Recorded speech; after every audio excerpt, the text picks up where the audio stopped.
This is the Andres Segovia Show. Greetings, everyone, and welcome to the Andres Segovia Show. I am your host, Andres Segovia. Today, I get to talk about an issue that I haven't talked about in I would say, give 10 months, give or take, because last I talked about Parler was when it died again. And here I am talking about Parler because they're coming back. So it's their time to charm. I have questions. So did you. For those of you in the community that are aware of this, and for that, I invited Elise from over at Parler on to talk about this very subject. So let me bring my guest on. Elise, thank you so much for coming on the program. Thank you for having me. For those who may or may not know you, please let us know who you are and what you do. Hi, I'm Elise Pierotti. I'm the Parler CMO. I was the former Parler CMO when they first launched. So I was kind of at the inception of Parler during the surge, during unloading all kinds of users and some of the really exciting times. I didn't get to see it through and I wasn't there when they were taken offline, but I've worked with a couple of companies since. And one of the things that I've been a huge advocate for is knowing that we need alternatives in this space. And I've continued to work with groups and companies. I currently am working with PDS partners that helped us bring back Parler, revamp it, and is the support system behind it. Excellent. Okay. And that actually addresses one of the questions that were on this list here. I do have some user questions. So if those of you that sent me your questions, you might hear it answered on the air. So stay tuned for that. Well, I got to ask though, Parler, what's going to be different this time than, say, Parler version 2.0? Well, what's different this time is learning from the history, right? Parler was taken offline by Amazon, and the app itself had been designed to only be synonymous with Amazon servers. So one of the things that sets us ahead is that we were acquired by a cloud company. Their mission is to decentralize cloud, social media, all of that. So it's a different ballgame because we actually have all of these resources. To not be taken offline, to take away even some of the concerns that users have about what's going to happen in the future. Is this going to happen again? Is the plug going to be pulled? Is it going to be sold? Things like that. So like we have already solved those issues being that we have our own space there. And then we also have our own internet service provider. So we are just building an ecosystem that makes it so that we have control over our own company and companies with the vision that we have. And I think, if I recall, I think that's what was being attempted during the 2.0 era. There was a moment where the server was offloaded to a different server, and we were told that we are going to have all our information carry over. And then, to our shock, that was supposed to take just a weekend, and it took months. We actually lost all our data. And eventually, I think it was Deep Sky or something like that. It became like the NFT branch. It's not something like that, is it?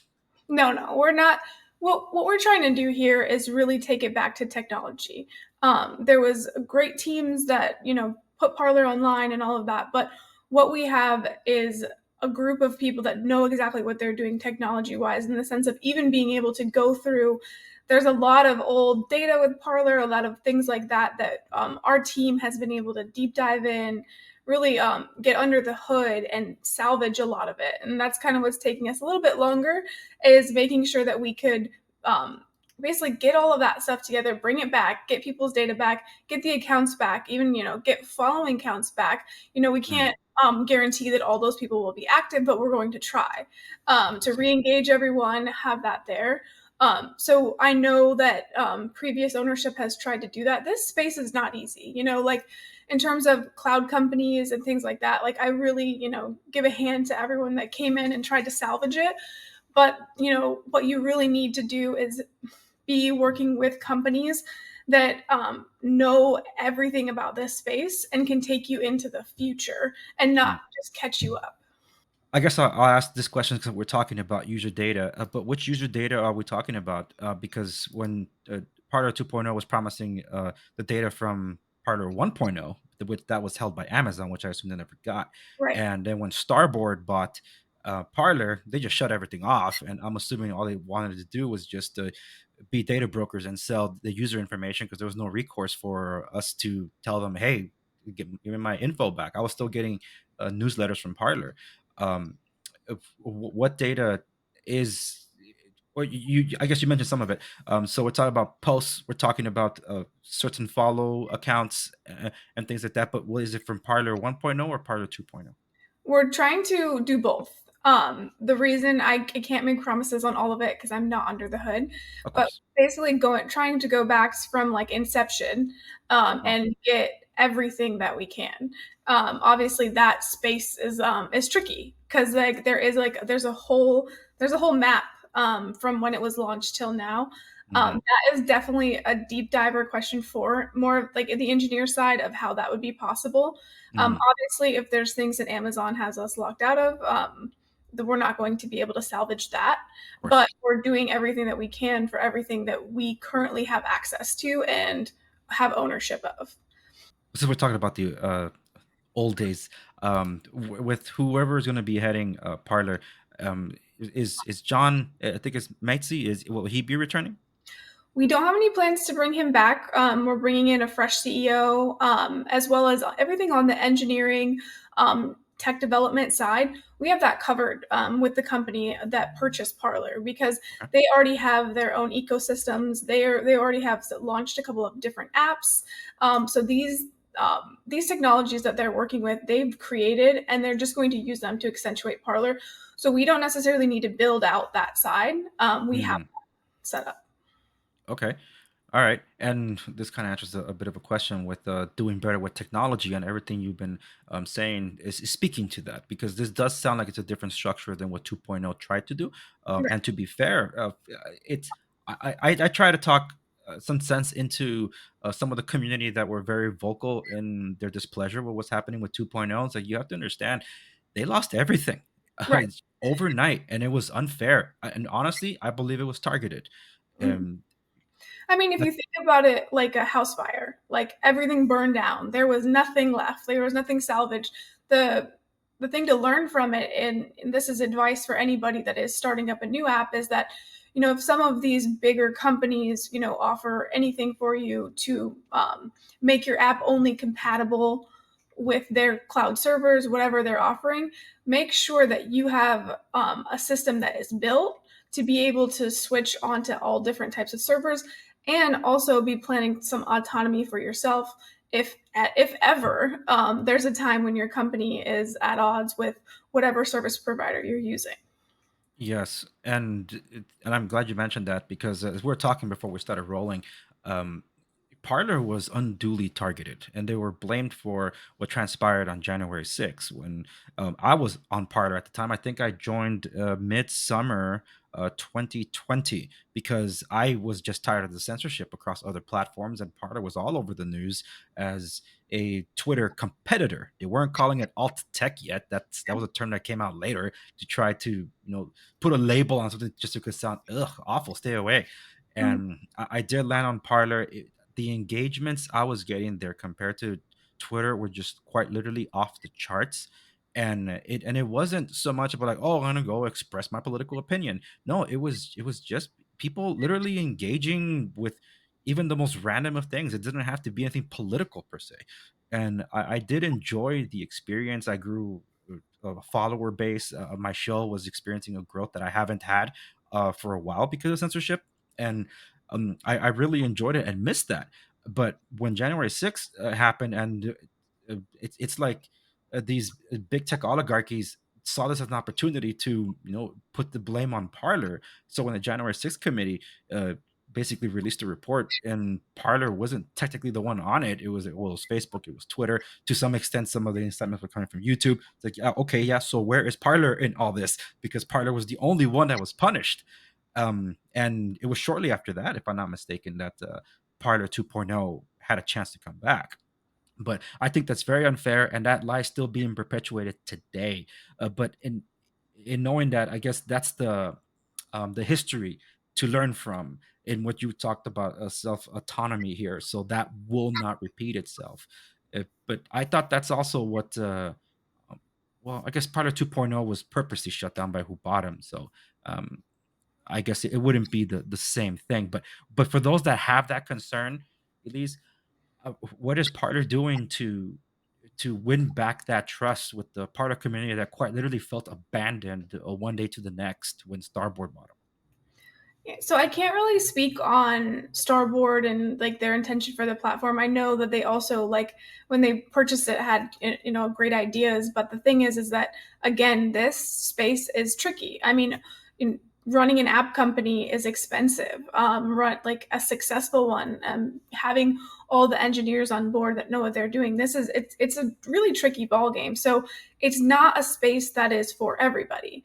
I mean, my huge apologies to the Parler community for like the roller coaster that they've been on since joining. I know, so like when I was there at the beginning, there was a crew. I think they're still around of people that posted every single day. They were great. Some of them even helped us internally, just doing a lot of things. And I hope that they all come back because that is the inception of Parler was to be a marketplace of ideas, open dialogue, friends, like, memes. We had a meme maker at one point on the platform just to have some fun. And I think that what I would say is like our commitment is back to that. We have no plans on shutting it down. We only have plans on expansion. So bear with us and give us your feedback. We're going to be very transparent about everything that we have going forward, and take feedback really consistently because we want everyone to be a part of this growth. There was an expression that I used to see circled around on Parler. Parler is people, and going back to those principles is what I like. And it's along those lines that there's some questions here with respects to what will Parler be doing to focus more on real users in the community, not just news organizations and politicians. What we're going to be doing in terms of that is technology. So also like, there's different creators and then there's also people that just want to use the platform. Then they might not be a big creator, but we are going to have a space in terms of the technology that we offer that is very pro creator and not just pro like news organization or pro like one big figure. We want it to be a space where everyone can engage, but then also possibly monetize, make money. It's going to be a marketplace. Like one of the things that'll be cool is to be able to show all the technology that we have because it will blow your mind. Because this isn't going to just be like, oh, we're back online to survive. This is going to be like a thrive time. So users are going to be having an advanced experience, being able to reconnect with everything there. And there's so many more things to come too. But what we are going to do is be very user based, taking feedback, making sure that that is our main focus. Because, like you said, Parler is people, and the everyday user, even the user that is just a spectator, is important to us. For those of you that are watching this as it launches, if you've been following Parler across the socials, particularly Instagram and Twitter, they posted a picture that I'm intending to overlay here, and it showed these features that it's just like burst. They call it burst, right? And I think it's like a video clip, something like that. So it's either like a short or whatever. But the point is there's some kind of video functionality coming to it. Um, for the product community, we've had it before. We were promised features and to be eventually delivered. Mhm. So in this case, is Parler looking to launch the features they're already showing off on the pictures?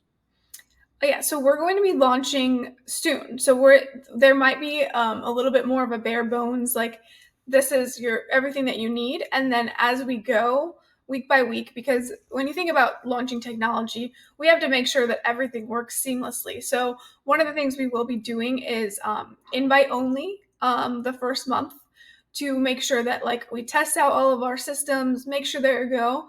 So we will probably be starting off a little bit less and then adding things in as things level out, as we add more users, just to make sure that we don't have that issue where something goes offline or we crash a server or do something like that. So we're going to be in the sense kind of like micro testing all of that stuff to make sure that the user experience is good, loading is fast, and everything works well. And if there's a feature we put out that doesn't work well, we'll take it back and then put it back out, based off of user experience. Yeah, I think it's a good approach too. It actually might even feel like, hey, I'm trying to get into the club. So when you mentioned that it'll be by invite only, does that mean it's the existing user base for those that you still have the contacts for that they'll be reached out to? Yes, so we'll reach out via email. We might even pick like a micro community. I would love to be more in touch with some of our original users. I'll also give you a link as well when I have everything, and you can invite everyone in your network. We really want to make sure that everyone that is excited about Parler, that's been loyal to the brand, gets a chance to come on, invite their friends, and rebuild communities. Yeah, and well, thank you for that in advance. Um, I'm trying to be professional here, not to get too excited because I'm like, yes, to get an inside look. Because it's believe me, it's exciting because this space needs more, and I know a lot of people have been a little more pessimistic. I've seen some stuff on X and other places. It's like, why do we need this? Because Elon let all these people back on. We always need competitive technology, and when I say that now, I really mean it in the sense that we're not just mirroring another platform. We really want to like make a wave in this space that you can decentralize things, have a really good time, a really good experience, and then add in new features that really encourage these other platforms to do more so that they have competition. yeah, and I did get a very lengthy question to that respect. You kind of answered it, but I guess we can unpack this a little more because some of the concerns from some of the older users are, well, they feel that Elon has been able to do, I guess, because they're going off what Starboard said. When Starboard just literally turned off the servers to Parler and just locked us all of our accounts, it said that in this space there's just no room for a conservative alternative to Twitter. And when I read that, I felt like someone slapped me in the face, like, well, someone bought Parler that didn't understand what Parler was and Mhm. assumed something of it. But never mind that they just took the data book of all the contacts and were just spamming us with like Patriot ads and all that. It's like I thought there was no marketplace for this, even though Mhm. that's not what Parler was. But um, with that in the face of how many people have gone to X, and I'm going to use another company here as an example. So there was Gap, and as soon as there was, I guess some would say, more freedom in X, now that's no longer Twitter, there were a lot of people that stopped engaging on Gab and just jumped on over to X. And some have come back, but there are others that felt like, well, why go anywhere else when it looks like all the engagement is happening on X? So, do you feel confident? Has been when you guys decided to purchase this, because I know you said there's space for it, but is it because you quite literally saw a need to fill a need and said, "All right, we're going to put our money down to try to buy this because Parlor can still thrive in this environment"? Well, yeah, we know that it can thrive. It's a very much of a household name, and had it not been taken offline, I think it would still have continued to grow. Mm, That's the other thing. People will still use X and things like that, but I think also putting all of your ducks in a platform, like I know everyone's very happy with Elon, and what he did was huge for the entire market in that sense.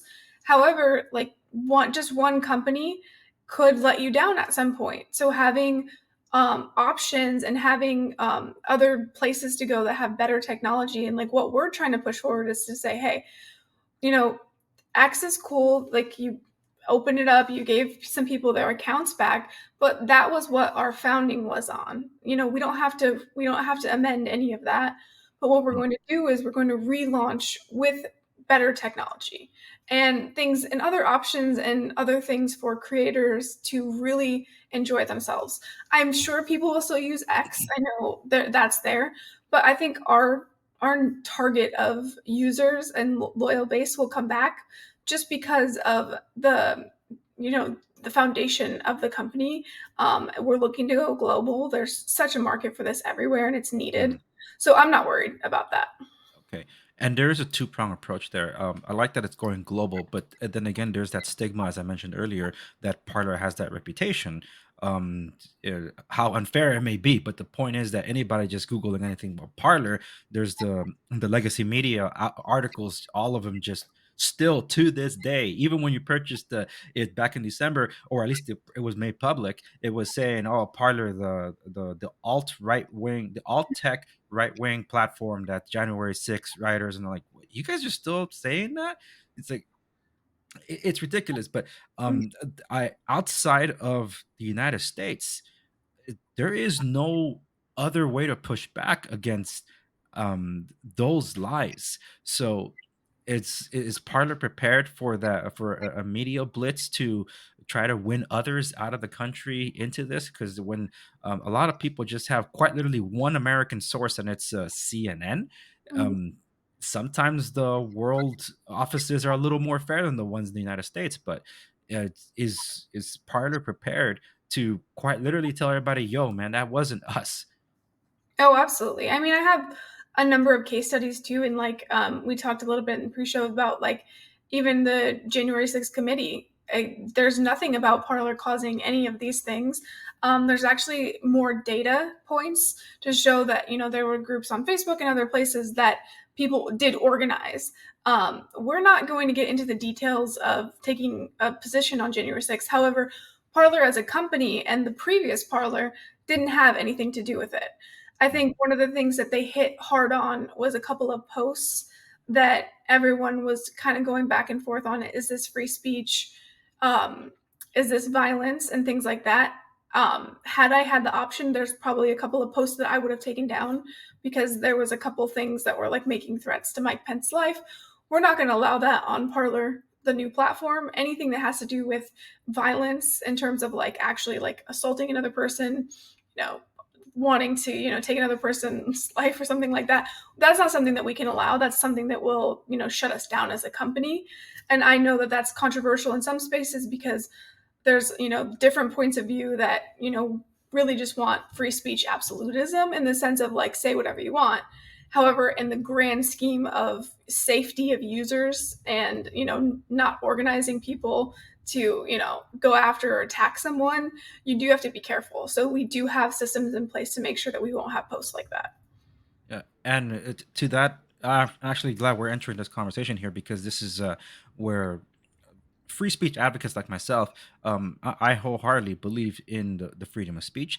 Um, I even believe in the speech that I hate. Like, hey, I don't like it, but you have a right to say it. What you do not have a right to do is to call for violence. Right, It's exactly. nowhere in the Constitution that it means it's protected. So there's some people that fail to make that distinction between the two. But one of the concerns becomes, well, for some people, they would equate speech with violence. Sometimes they even say silence is violence. So they don't really tell us if we should speak or just stay quiet because they still say it's violence. So like, okay, so how we whisper? How does that work? But when it comes to the enforcement thereof, because that's something I know that Parler is going to have to be doing. Before there was the Parler jury, Mhm. and when the Parler AI was launched in for 2.0, and that was one of the ways to be able to get back in the graces of Apple and Google to be able to put the app on the App Store, that thing started censoring everything. Even I started getting a bunch of like blocked out posts from that I was putting out there because they were marked as sensitive. Like, sensitive? What's coffee got to do with sensitive? Mhm. There was nothing about it because the AI wasn't ready. What is Parler prepared or planning to do? Is there going to be like a hybrid of things? Is it going to be like an open algorithm? Are they going to bring the Parler jury back, or is there going to be some kind of AI that's going to be policing the posts?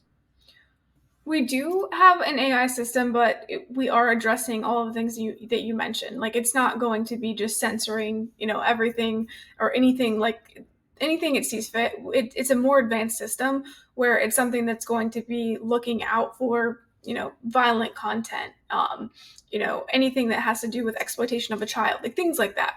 Mm, We're looking for things that are unsafe in general. We're not looking out to like censor anybody's, words, opinions.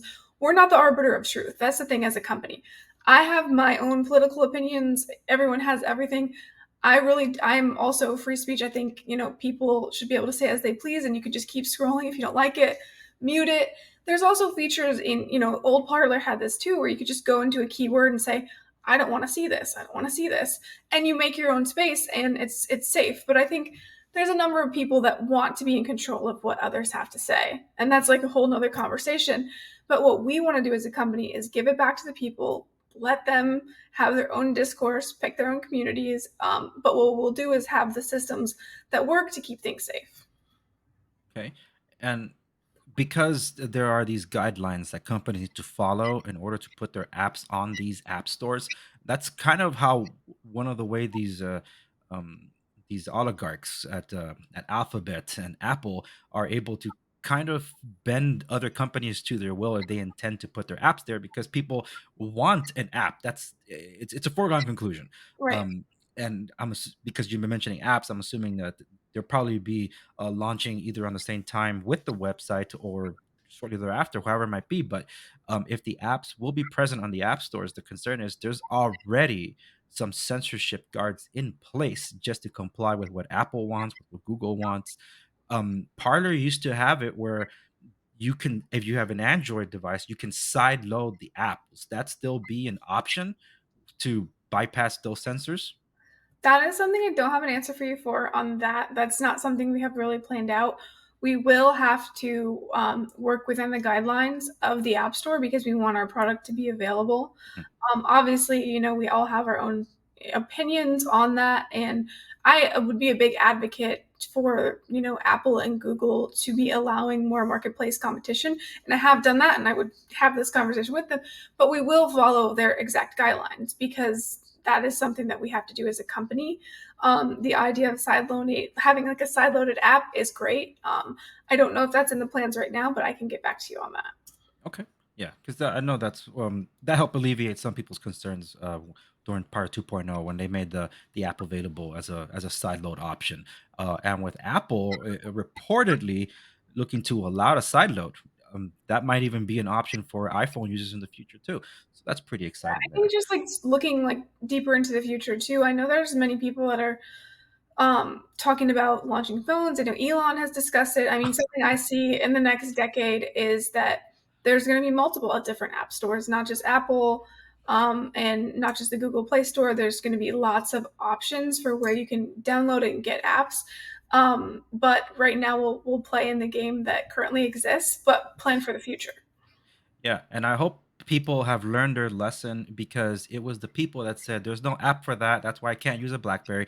That's why I'm not going to use a Symbian or a Nokia. Might be the same thing, or Windows phones. Like, well, yeah, but the options were there. They were called the mobile OS wars, Yeah. and eventually it just settled on Apple and Google. And now everybody's complaining that hey, they control everything. It's like, well, there was a time when they didn't, but this is what you wanted. And hopefully I would like the idea of being able to to have other competition out there, and there are small ones. They're not here though. They're more in Europe, but not enough to make a splash. And it's hopefully more people will wake up because of all this rampant censorship to that. So it's well, we already touched on the AI stuff and the censorship. I do believe that I agree with you that there is a space for Parlor. It has this it's to me it's nostalgia. It just is. And every time there was a hiccup or whatever, I powered through it. And I posted, I think around November. I just posted, I miss Parlor. Yeah, that was it. And some people were just expressing themselves with me. It's like, hey, yeah, me too. There was even this cartoon by this I'm gonna kick myself for not remembering his name.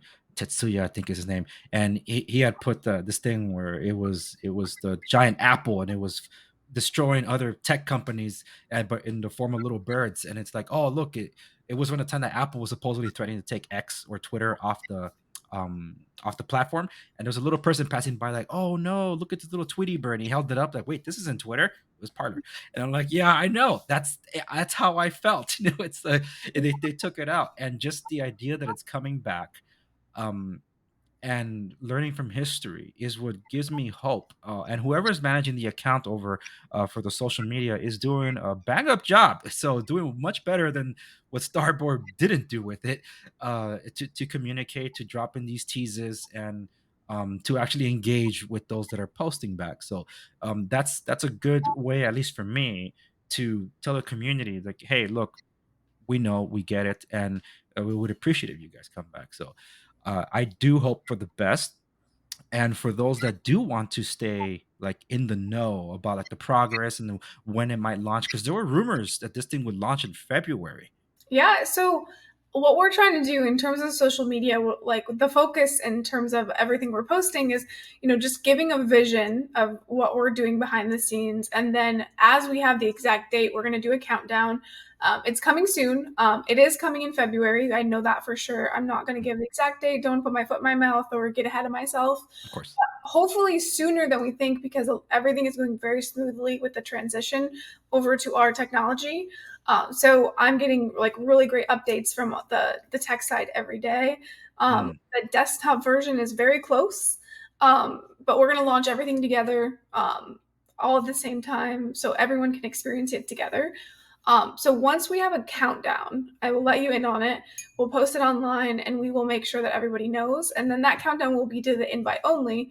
And Mhm. anybody who's followed along with us will get a link to that as well. All right, that makes sense. So desktop, we're talking about the web-based version Yep. of this, or we're talking about an actual desktop software. The website version of Parler. Okay. All Yep. right. So we're talking about that, and that means you guys are contingent on the approval from the Apple App Store and the Google Play Store to list the app available for download. So I guess this might be more of a question for the technical side, but I'll still kind of chime in based on previous experience. I still have the apps installed on my phone, so I'm assuming that app will just not connect to any of the new servers. So that means I would have to uninstall that app in order to download the new one, because that way it won't. There won't be any errors in it. So I would recommend anybody, if you still have the apps, to just do a fresh install of the app when it's available. That means remove the existing one, restart your phone or you have to, whether it's iOS or Android, because it just will most likely will not work with the new setup you guys have there. But it's exciting that you guys are trying to launch them all at the same time. And yes, invite only, and I totally get it. The Parlor handle, I'll be leaving for anybody listening or watching to the podcast, wherever you're watching or listening. I'll be leaving links to everything that we mentioned here with respects to platforms and websites and social medias on the show notes accompany this episode at www.theandersagova.com. But I think I'm gonna have to toss this over to you for this one. Is it Parlor underscore media? That's the name of the handle on social media. On Instagram and Twitter is Parler underscore media, and then Parler, just parler.com is back. We got that domain re-registered to us. I'm looking to just take ownership of just at Parler for all of our other socials, but we're not really that worried about other socials once we launch because we're going to be primarily focused on being on Parler. Gotcha. Okay, and here's a question that just came to me that was not on my list, because you had mentioned the idea of being able to monetize on Parlor, content creators, whoever it might be, is it because the content that we're looking at? Because one thing that we were able to do on Parler 2.0, um, I saw some people upload full length videos, and I'm talking about like almost an hour long. Is this what Parler is intending to do? Kind of like what X is doing now? They're trying to be like the be all end all to all multimedia social media experience. Yes, exactly. So we will have that. We're also going to have streaming, which is really cool because people can just hop on. We could even be doing a podcast like that, this live, and having it pushed up there. The other things that we're going to be doing is, there's going to be products that you have, and you could be wearing a T-shirt during this podcast. We'll have links to that where you can sell it right away. Someone say, "Hey, I really like Andre's T-shirt. I want that." Click that, buy that right all through the app. So we're opening up a space where, as a creator, if you promote something, you can make money off of it. And then you can also have the space where you can stream everything, have all your content all in one place. I like the sound of that. That's even what Rumble CEO Chris Pavlonsky recently said on the Patrick Bet David podcast. A lot similar to that with what they're doing with the Rumble Studio. So kudos. I like that. As a content creator, that actually is really important. So I like that. I think we touched upon a ton of different things. I have much more complicated questions here that's more for like the technical side, so I'm not going to pepper them at you, but maybe I could give them to you once we wrap, and maybe you could pass these on to them, because as a content creator, these are the things that I care about. As someone that I am across, I would say, about 16 different social media platforms.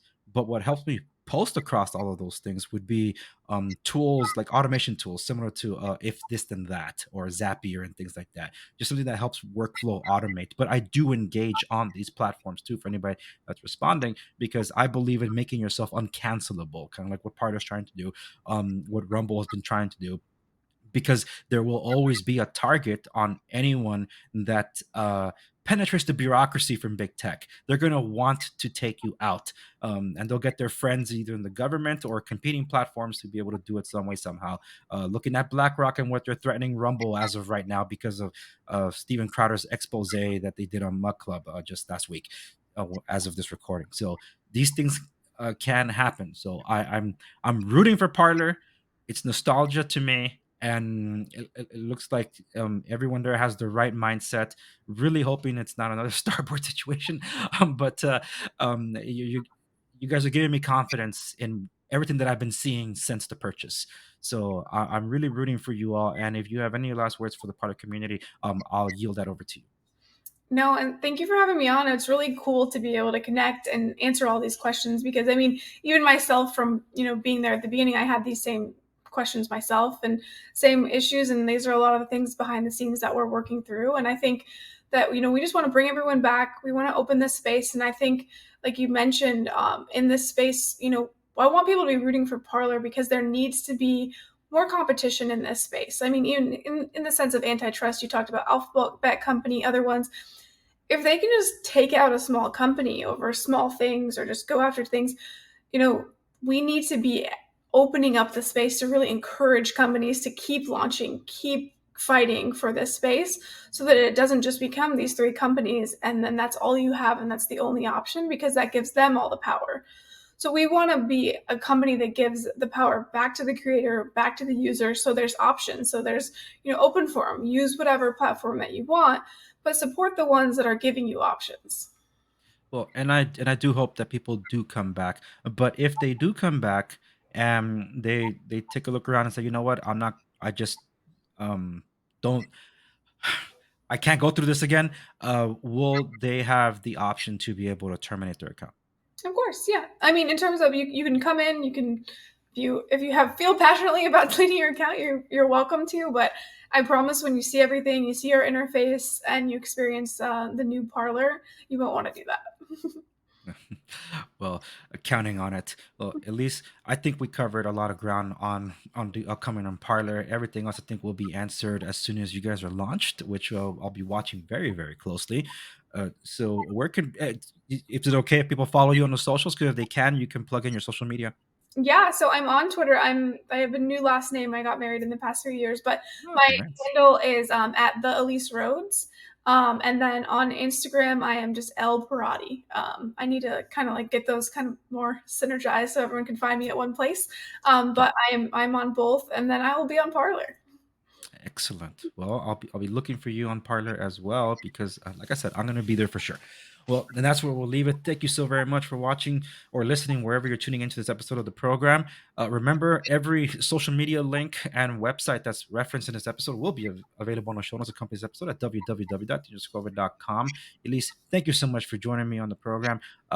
If something else comes up, or you're welcome to come back anytime to drop an update, or who knows, I might even want to pick the brain of a tech guy over there. Yeah, well, thank you so much for having me and give me the opportunity to tell you everything that we have in store. And I hope to see everyone over on Parler. Excellent. And that's where we'll leave it, folks. I'll see you in the next one.